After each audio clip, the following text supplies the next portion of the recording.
بسم اللہ الرحمن الرحیم۔ مہر النساء عرف مومو، قسط نمبر 13۔ اس شام میں اپنی کلاس کو پڑھا رہا تھا جب ایک دم ٹھٹک کر رک گیا۔ میری نگاہیں دروازے پر جمی تھیں۔ تمام اسٹوڈنٹس نے میری نظروں کے تعاقب میں دروازے کو دیکھا۔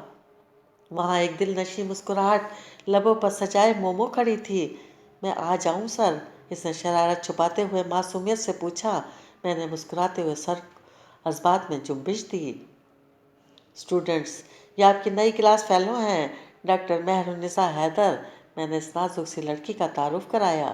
اور ڈاکٹر صاحبہ، یہ میرے بہت اچھے اسٹوڈنٹس ہیں، امید ہے کہ آپ ان کو تنگ نہیں کریں گی۔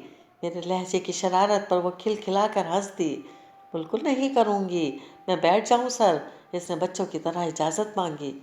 میں نے مسکراہٹ چھپا کر اثبات میں سر ہلا دیا۔ وہ کرسیوں کی جانب بڑھ گئی۔ تمام کلاس بھری ہوئی تھی، کرسی صرف ایک ہی خالی تھی، کھڑکی کے ساتھ رکھی لکڑی کی۔ وہ کرسی دوسرے فرنیچر سے میچ نہیں کرتی تھی۔ مومو اس کرسی کی جانب بڑھ گئی۔ جس لمحے وہ وہاں بیٹھنے لگی، ساتھ والی نشست پر بیٹھی 18 سالہ اسما نے پریشان ہو کر اسے روکا۔ آپ ادھر نہ بیٹھیں۔ مومو بیٹھتے بیٹھتے رک گئی۔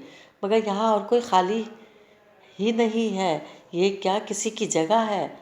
اسما نے میری جانب دیکھا اور پھر آہستہ سے مومو کو مخاطب کیا۔ یہ سیٹ مومو کی ہے، سر اس پر کسی کو نہیں بیٹھنے دیتے۔ اسما کی مدھم سرگوشی مجھے سنائی دے رہی تھی۔ مومو نے بے حد چونک کر اسما کو دیکھا۔ سر کی کوئی چھوٹی سی بچی فرینڈ تھی، اس کا نیم مومو تھا۔ ایک دم مومو کھل کر مسکرائی اور اپنا پرس اسی کرسی کے بازو سے لٹکا کر اس پر بیٹھ گئی۔ تمہیں پتہ ہے یہ میری سیٹ ہے، اس نے اسما کو کہہ کر میری جانب دیکھا۔ اس کی نگاہوں میں خوشی، بے یقینی اور تشکر تھا۔ چند اسٹوڈنٹس نے پریشان ہو کر مومو کو دیکھا۔ اٹس اوکے، یہ مومو کی سیٹ ہے، بیٹھی رہو مومو، میں نے مسکرا کر کہا۔ مومو بہت خوش تھی، وہ جو سمجھ رہی تھی کیا وہ مجھے بتانے کی ضرورت تھی۔ کلاس ختم ہونے کے بعد مومو میرے پاس آئی۔ تمام اسٹوڈنٹس باہر جا رہے تھے، میں اپنی چیزیں سمیٹ رہا تھا۔ سر، آپ مجھے ڈراپ کر دیں گے؟